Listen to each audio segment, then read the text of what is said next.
Recording in progress. En direct sur l'île Mode.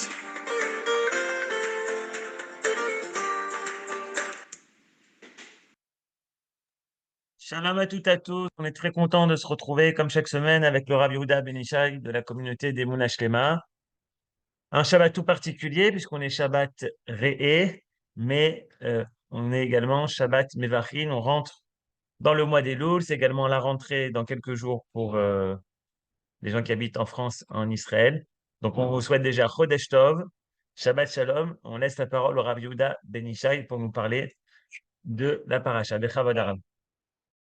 Shalom, shalom à tous et à toutes, Bruchim Abayim. Effectivement, on est Shabbat Mevarchin et on rentre dans le dernier mois de l'année, le mois de Elul, qui doit nous préparer à une nouvelle année. Bezrat Hashem Tielanu Shana Tova, avec de meilleures nouvelles que celles que nous avons eues dès le début de l'année dernière à Simchat Torah. La paracha de Re'eh est une paracha qui nous fait avancer vers nos préparatifs à Eretz Israël. En effet, on est arrivé à la frontière. Mon cher Rabbeinu nous a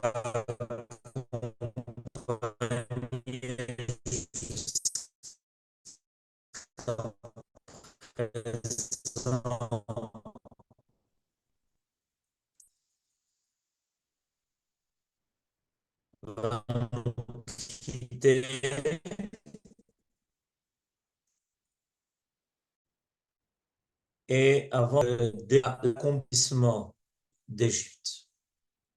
On va voir dans notre paracha et déjà dans les parachas précédentes que notre maître Moshe, dans son discours, met un accent important sur la valeur d'Eretz Israël. Pourquoi est-ce qu'il trouve nécessaire de mettre un tel accent? En effet, les enfants d'Israël savaient quel était le but de leur voyage et déjà depuis longtemps, ils savaient que le but était d'arriver à Eretz Zavat Chalav Udvash. Je pense que ce que aujourd'hui nous vivons nous permet de bien mieux le comprendre. Il y a un verset clé dans notre paracha qu'on va bientôt lire d'ailleurs, dans la paracha de Re'eh, et qui nous parle de la nécessité non seulement de conquérir Eretz Israël, mais surtout de s'y installer, d'être des Toshavim. Alors, il faut savoir que la fusion entre le peuple d'Israël et sa terre est un défi les plus importants et les plus difficiles que l'histoire des hommes doit réaliser. Ça vous paraît surprenant peut-être, mais on voit dès le départ combien c'est une chose qui est difficile. Rappelons-nous par exemple notre ancêtre Abraham, qui arrive en Eretz Israël et qui, pas longtemps après, doit quitter Eretz Israël parce qu'il règne la famine. Et depuis cette expérience avec Abraham Avinu, cette expérience qui va continuer d'ailleurs après les Philistins qui lui disputent la terre et qui va se continuer à travers son fils et son petit-fils, Yitzhak et Yaakov, on s'aperçoit qu'il y a là un grand secret. Le lien entre le peuple d'Israël et sa terre est un grand secret. Il faut être conscient de cela. Ce n'est pas uniquement un endroit qui va nous permettre de vivre en tranquillité, loin de cela. Et c'est pour ça que notre maître, mon cher Rabbeinu, trouve nécessaire de nous parler d'Eretz Israël longuement avant d'y entrer.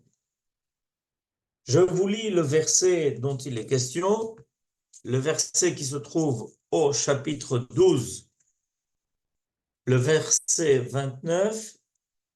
Quand l'Éternel ton Dieu aura fait disparaître devant toi les ennemis que tu vas déposséder, quand tu les auras dépossédés et que tu occuperas leur pays. Mais cette traduction, en fait, n'a pas été précise. En effet, maintenant, on a le verset sous les yeux et on va pouvoir mettre des précisions sur ce verset. Premièrement, au début du verset, il est marqué que l'on se doit de faucher les goyim. On se doit d'évacuer le pays dans lequel on va rentrer de ses habitants. Ki yachrit Adonai Elohecha et hagoyim asher ata bashama lareshet otam. Il est clair qu'il y a ici une indication qui est donnée, c'est que le peuple d'Israël doit venir à la place et non pas à côté des peuples qui occupent Eretz Israël. C'est une remarque qui est importante. La reshet otam, ça veut dire les conquérir, être à leur place. La reshet otam ipanecha. Veyarashta otam, et tu dois le faire. Veyashavta be'artsam, et tu t'installeras dans leur terre. C'est-à-dire que le verset n'ignore pas qu'il y a des peuples qui nous ont précédés, qui étaient là, mais en fait, ce verset nous dit qu'ils étaient là de façon provisoire, jusqu'à la conquête de Eretz Kenaan par le peuple d'Israël. C'est marqué de la façon la plus claire et la plus nette. Veyarashta otam, veyashavta be'artsam. Tu les conquériras et tu t'installeras sur leur terre. Maintenant, la shevet be'artsam, ça veut dire quoi?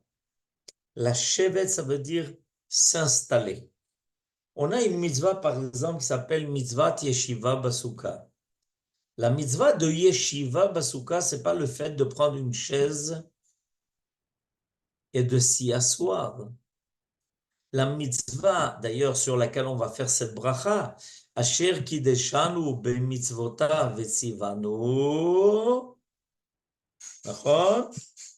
Lishev basuka. Et si quelqu'un ne s'assoit pas, nachon, il ne s'agit pas de l'acte de s'asseoir, mais de l'acte de s'y installer. Ça s'appelle mitzvat yishuv haaretz, le fait de s'asseoir sur la terre, ça veut dire de s'y installer, de la posséder, d'être les propriétaires. Et ce n'est pas une démarche qui est facile. Le peuple d'Israël, depuis longtemps, a vécu l'exil. Il était en Égypte, il a parcouru le désert pendant 40 ans. Il y a même ceux qui ont émis la possibilité que le peuple reste dans le désert. C'est une idée qui est apparue. Elle, non seulement elle est apparue, cette hypothèse-là est apparue, mais elle a réussi à provoquer la non-entrée de toute la génération qui est sortie d'Égypte en Eretz Israël. Il y a quelque chose dont le peuple d'Israël doit se convaincre profondément. C'est une tâche que Dieu nous a donnée. Cette tâche de conquérir la terre et de nous y installer est une tâche qui va faire dire à nos sages sur le verset que vous avez sous les yeux la chose suivante. Mikan Amrou, de là on apprend. Chez Kula Mitzvat Yeshivat Eretz Israël, Keneged Kol HaMitzvot Shebatorah. Voilà ce que dit le Midrash. De ce verset, on apprend que le fait de s'installer en Eretz Israël a le même poids chez Kula, il a chante Mishkal, que l'accomplissement de toutes les mitzvot de la Torah. Alors, il y a ici quelque chose de très surprenant, très surprenant. Veyashavta be'artzam, Veyashavta, il y a ici un espace à mettre entre le verset Kaftet et le mot Veyashavta be'artzam. Il faut le déplacer. Veyashavta be'artzam, Mikan amru, Shekula mitzvat yeshivat eretz Israël, kol mitzvot shebatorah. Comment on peut dire une chose pareille? Que le fait de vivre en Eretz Israël, le fait d'y habiter, d'y être installé, d'aimer cette terre, de lutter pour cette terre, est aussi d'une valeur telle qu'elle égale à l'accomplissement de toutes les mitzvot de la Torah. Non, mais enfin, rendez compte un peu ce qui nous est dit ici.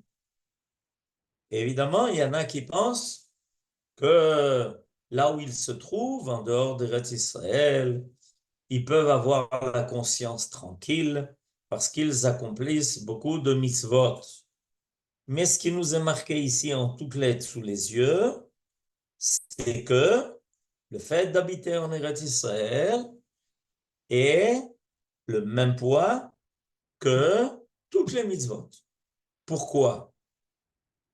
Pourquoi l'enseignement de nos sages dans le Midrash voit une telle importance dans Yeshivat Eretz Israël?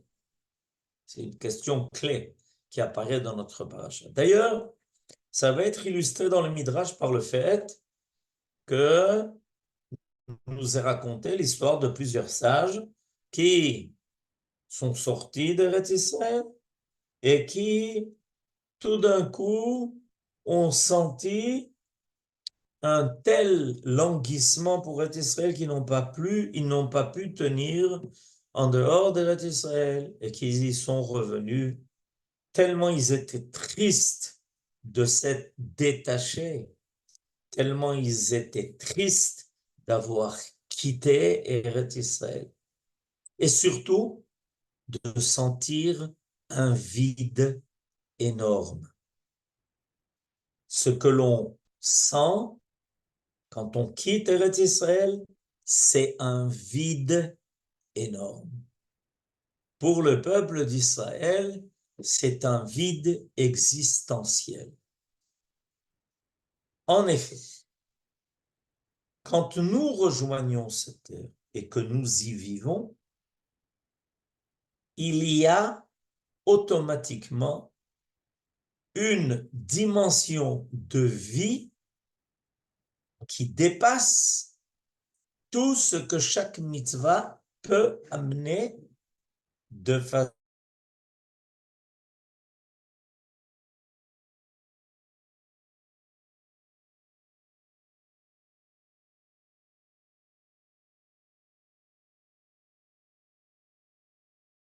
membre.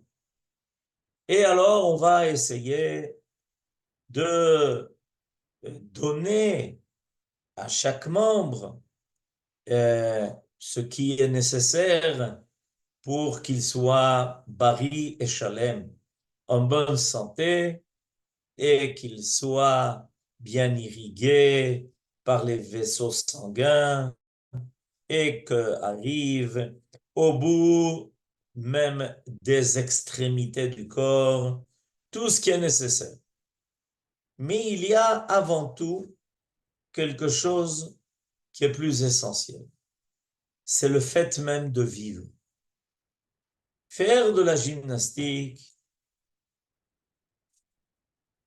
et essayer de maintenir en bonne santé chacune des parties de notre corps est une chose qui n'est valable que si on sent en nous la vie.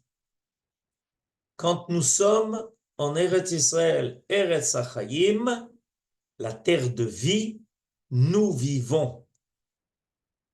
Quand nous sommes en dehors d'Eretz Israël, alors on essaye de maintenir un contact avec la vie par telle ou telle mitzvah. Mais ce n'est pas un ensemble de vie. Ce n'est pas une totalité de vie. La totalité de la vie, c'est au-delà de tout détail, de tout ce qui est expliqué. Voilà ce que le verset nous dit. Veyashavta ba. Quand tu es installé sur cette terre, tu vis. Tu vis, évidemment, pas seulement au niveau individuel, mais surtout au niveau collectif. Tu reçois de la collectivité des forces de vie dont tu ne peux pas bénéficier quand tu es en dehors de cette terre. Le fait d'évacuer notre terre de tous ces peuples qui y résidaient auparavant, c'est comme enlever l'écorce qui ne permet pas d'atteindre le fruit. Quand on veut consommer un fruit, il faut le décortiquer de ses écorces. Quand on vient en Eretz Israël, Akadosh Baruch Hu a caché la valeur de cette terre dans une écorce. Les 7 peuples de Canaan, les Philistins, tous ceux qui convoitent cette terre parce qu'ils sentent que sous l'écorce se cache un fruit délicieux. Alors, ils s'attachent à l'écorce. Mais nous avons comme tâche de décortiquer ce pays de ses écorces, d'enlever les clipotes et de nous faire accéder au fruit lui-même, au fruit qui s'appelle Eretz Israël. Le peuple d'Israël va recevoir une dose de vie que l'on constate d'ailleurs, remarquez, depuis notre retour sur cette terre. Maïmonide, à la fin de son livre Yad HaChazaka, nous parle de la venue du Mashiach. Et elle se traduit par le retour, avant tout, du peuple sur sa terre. Le peuple recommence à vivre. Quelqu'un qui est parti pendant quelques jours maintenant à l'étranger pour prendre des vacances, entre guillemets, m'a dit qu'il est allé dans une certaine ville en dehors de la ville de Yerushalayim, qui est la ville où Dieu se révèle et où l'on prie, et qu'il est rentré dans des anciennes synagogues. Et il m'a dit, j'ai eu un sentiment de vide. Je ne pouvais même pas continuer à prier. Je ne savais pas à qui je m'adressais. Ces synagogues sont devenues des musées. Elles rappellent notre passage en exil. Mais il n'y a plus aucune vie. En Eretz Israël, on est dans le pays de la vie. Et vous savez qu'est-ce qui se passe avec quelqu'un qui est bien vivant? Quand quelqu'un est bien vivant, si quelque chose le pique, ça lui provoque une douleur. Nos sages ont cette expression qui dit que le mort ne sent plus la piqûre du couteau qui coupe sa chair. Quand on est vivant, on sent les douleurs de tout ce qui vient atteindre le corps. En Eretz Israël, vous avez remarqué combien on est sensible, combien on est tous associés à tout ce qui se passe avec chacun et avec chacune. Toute blessure nous blesse, tout deuil est pour nous aussi un deuil. Parce que le corps ici est bien vivant. Et donc il ressent toutes les blessures, il ressent toutes les atteintes. Il n'y a qu'en Eretz Israël que l'on vit ça. Il y a plusieurs mois de cela, quand la guerre était encore à ses débuts, j'étais allé consoler une famille qui avait perdu un fils, le fils, qui était venu se porter volontaire pour combattre ici en Eretz Israël.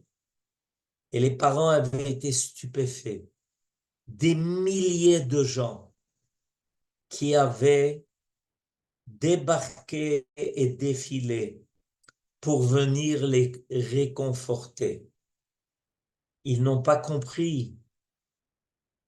Ils ne savaient pas qu'est-ce qu'était cette expérience qu'un peuple entier de gens qu'ils n'ont jamais connus, jamais rencontrés, des gens qui venaient de loin et qui ne semblaient en aucun cas à eux liés, défiler devant eux pour venir prendre part à leur peine.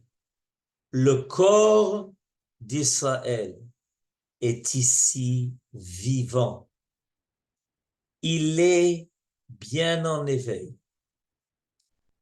Mon cher Rabbeinu doit expliquer au peuple d'Israël le lien particulier qui existe entre lui et sa terre. C'est une découverte qui est permanente. Plus quelqu'un apprend à connaître la valeur d'Eretz Israël, plus il apprend ses secrets, plus il apprend les secrets de son histoire, moins il sent la possibilité de s'en éloigner.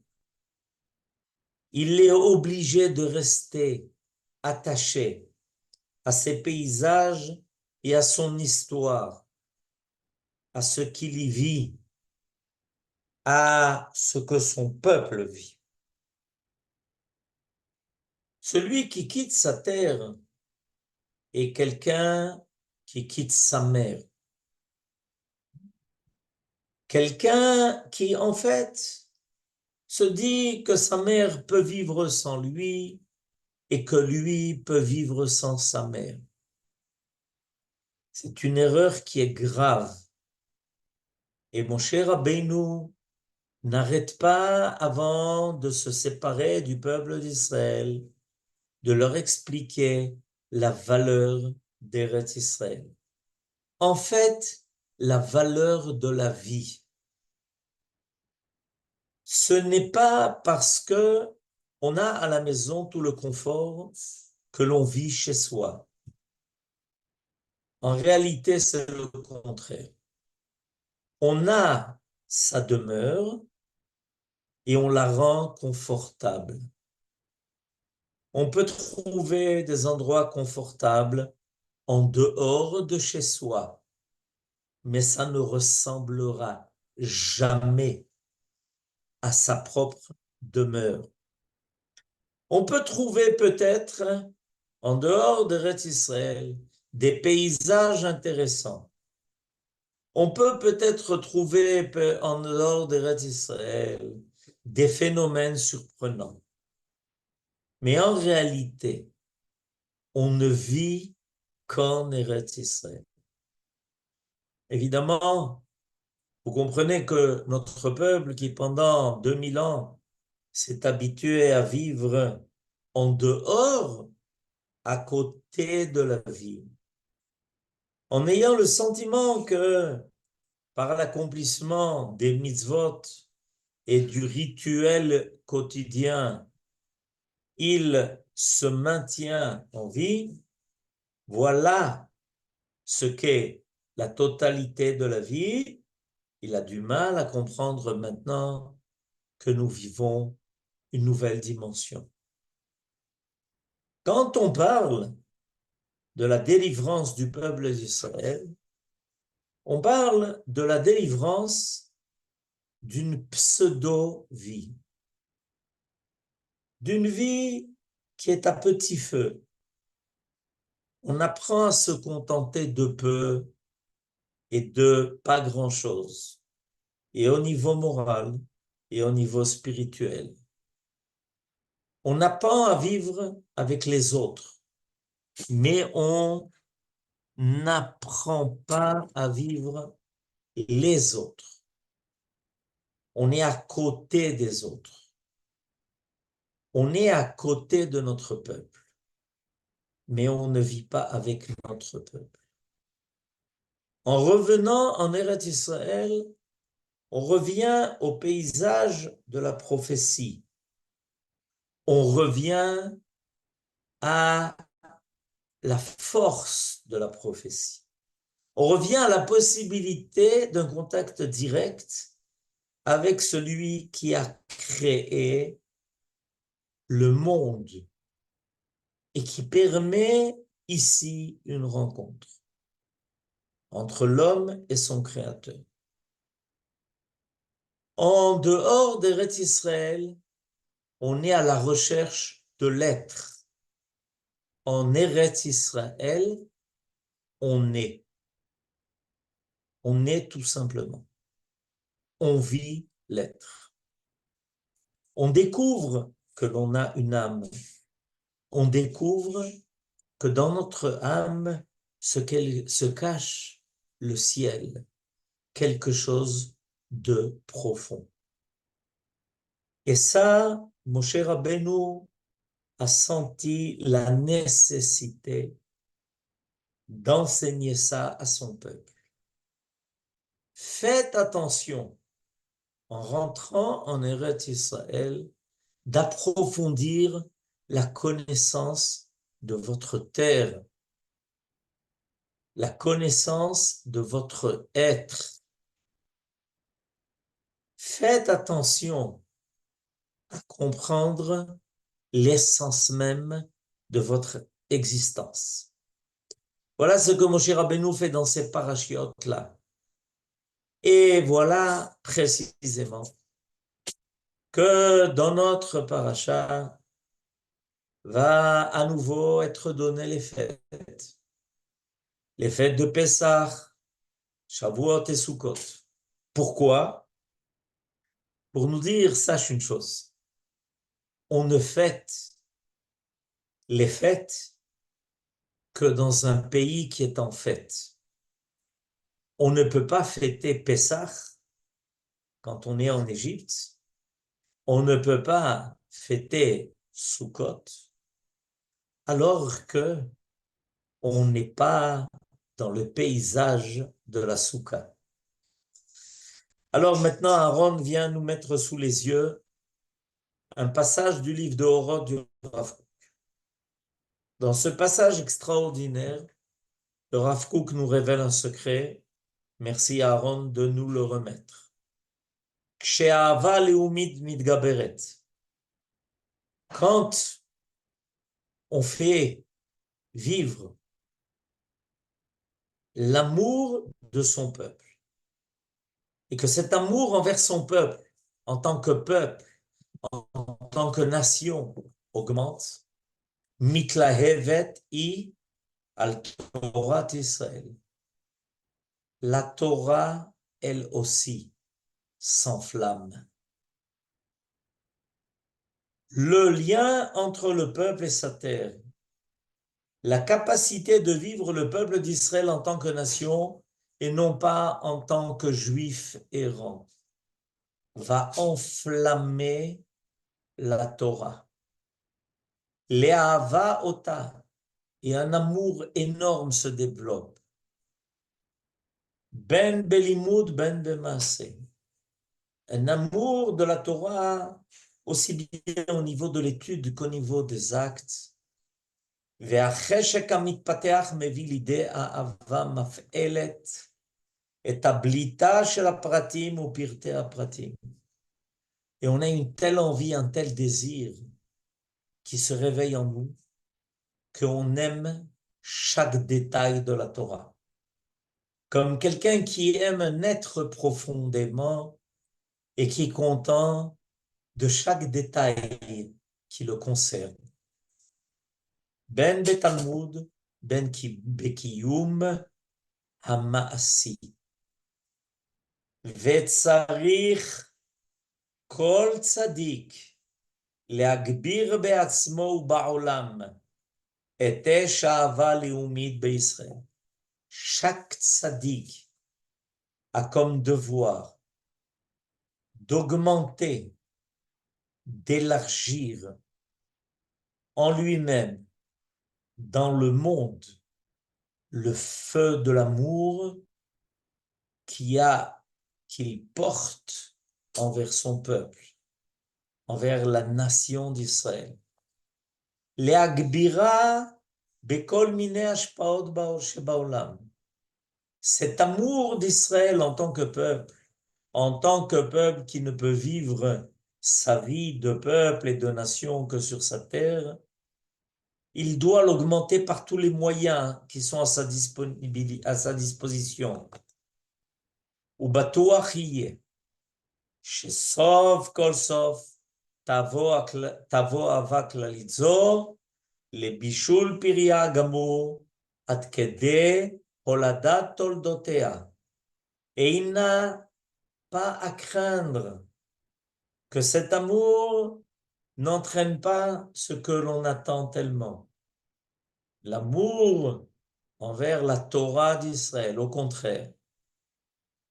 שהם המעשים, המידות והדעות של כל התורה כולה בכל מילואה וטובה. L'amour que quelqu'un porte envers son peuple, envers le peuple d'Israël, sur sa terre, en tant que peuple et en tant que nation, qui continue d'écrire les pages de l'histoire du monde entier, cet amour finira par engendrer un attachement profond, sans condition, à la Torah d'Israël, qui est en fait le récit de l'essence de son âme. וכל מה שאנו רואים שישנם אנשים מתעמרים באהבת ישראל וליבם רחק מהתורה, ici on constate qu'il y a des gens qui aiment leur peuple, mais qui ne sont pas encore proches de la Torah, qui n'arrivent pas encore à l'accomplir, à l'étudier et à l'accomplir, milimuda vekiyuma, tout cela, umipnei she'adayin ahavatam bosriti. Tout ça, c'est parce que leur amour n'est pas encore mature.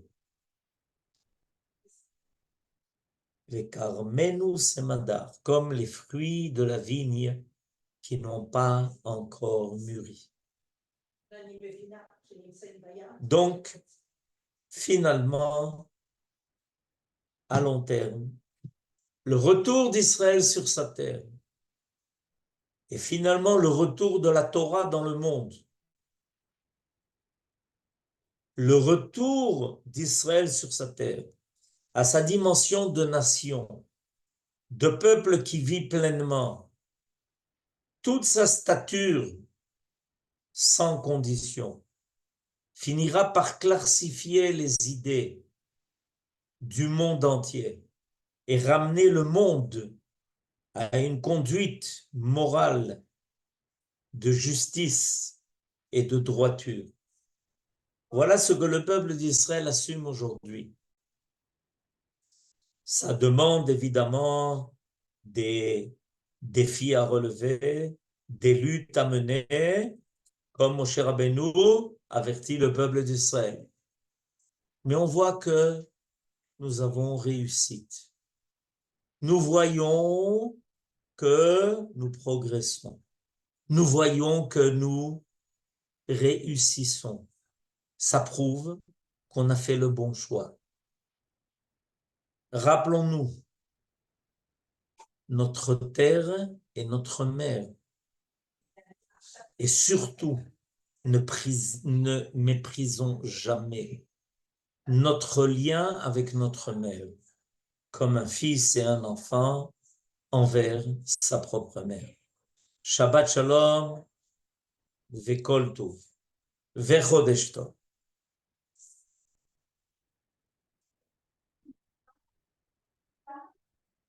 Toda Rabba, merci beaucoup Rabban Ishai, Shabbat Shalom les Koulam, Chodesh Tov, et bien évidemment on se retrouvera la semaine prochaine, vous pouvez ouvrir les micros, et on finit avec un shir, une chanson qui s'appelle Elul de Ishai Ribo. Shabbat Shalom à tous. Shabbat Shalom. Shabbat Shalom. תודה רבה הרב. עוד שלום, תודה רבה. Shalom. שבת שלום מבורך, תודה רבה. חודש טוב מבורך. Shabbat Shalom, Sarah. Sarah Berbi. שבת שלום.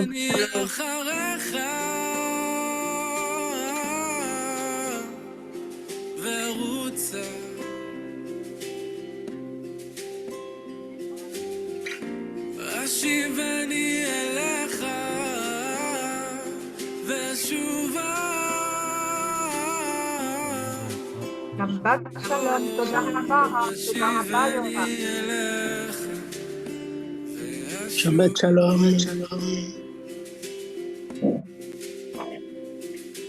אלול, תשע"ט, עוד מעט גזר הדין ויכתבו עליי את כל האמת. אלול, תשע"ט, יש לי סיכוי להינצל באמת. שבת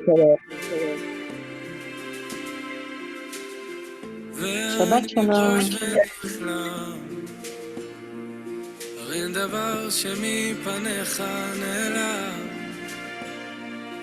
ונפשי היפה צמאה למים, זקוקה